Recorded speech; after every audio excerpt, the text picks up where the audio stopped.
anybody wants to protest what we do or violate what we want, we just turn off their chip. That's right, microchipped.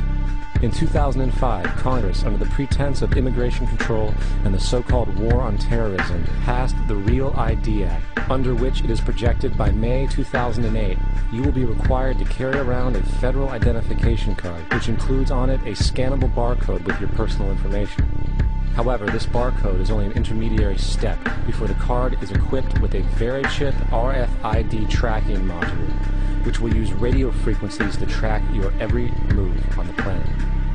If this sounds foreign to you, please note that the RFID tracking chip is already in all new American passports.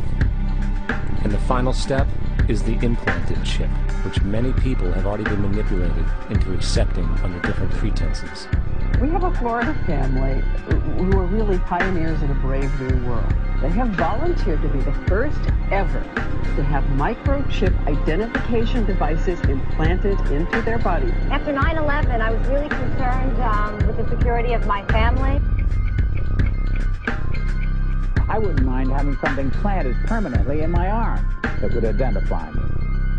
In the end, everybody will be locked into a monitored control grid where every single action you perform is documented. And if you get out of line, they can just turn off your chip, for at that point in time, every single aspect of society will revolve around interactions with the chips.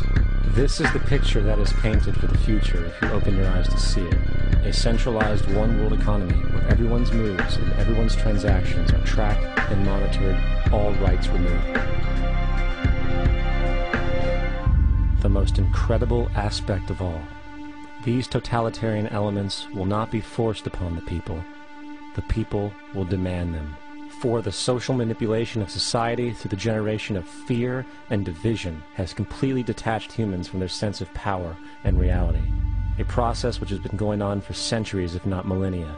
Religion, patriotism, race, wealth, class, and every other form of arbitrary, separatist identification and thus conceit has served to create a controlled population, utterly malleable in the hands of the few.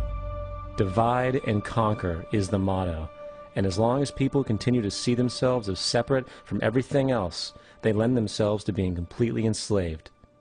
The men behind the curtain know this, and they also know that if people ever realize the truth of their relationship to nature and the truth of their personal power, the entire manufactured zeitgeist they prey upon will collapse like a house of cards.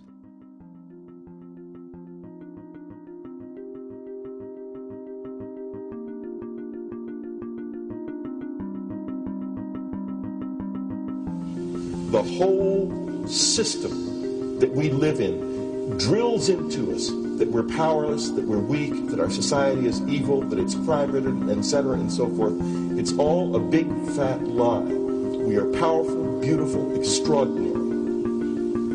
There is no reason why we cannot understand who we truly are, where we are going. There is no reason why the average individual cannot be fully empowered. We are incredibly powerful beings. You know, I think I spent 30 years of my life, the first 30, trying to become something. I wanted to become good at things. I wanted to become good at tennis. I wanted to become good at school and grades and everything I kind of viewed in that perspective. I'm not okay the way I am, but if I got good at things, I realized that I had the game wrong. The game was to find out what I already was. Find out what I already was.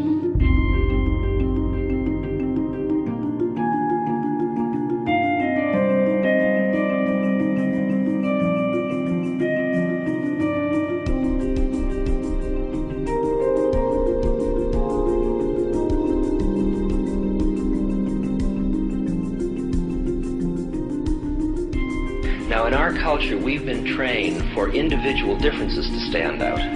So you look at each person, immediately it is brighter, dumber, older, younger, richer, poorer, and we make all these dimensional distinctions, put them in categories and treat them that way. And we get so that we only see others as separate from ourselves in the ways in which they're separate. And one of the dramatic characteristics of experience is being with another person and suddenly seeing the ways in which they are like you, not different from you, and experiencing the fact that which is essence in you and which is essence in me is indeed one. the understanding that there is no other. It is all one. And I wasn't born Richard Alpert. I was just born as a human being. And then I learned this whole business of who I am and whether I'm good or bad or achieving or not. All that's learned along the way.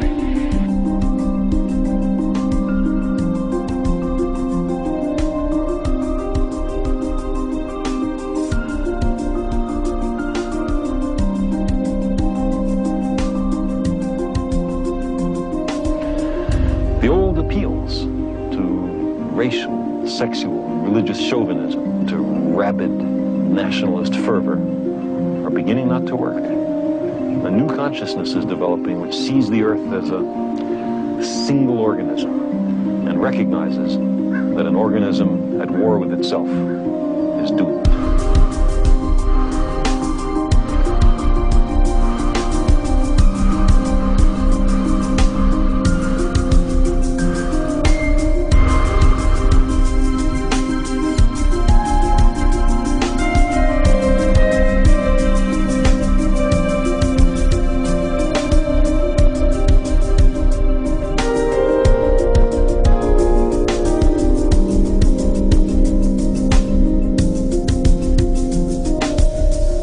Bill Hicks used to finish his shows with this.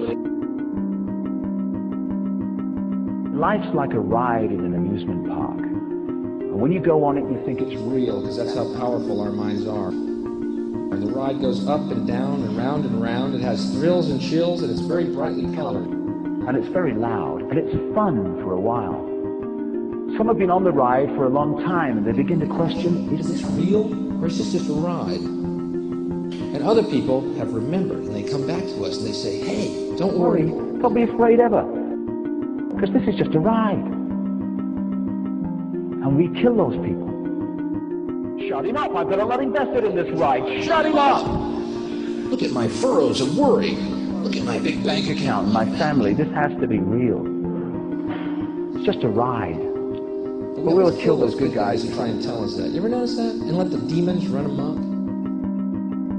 But it doesn't matter, because it's just a ride, and we can change it anytime we want. It's only a choice. No effort, no work, no job, no savings of money. Just a choice right now between fear and love.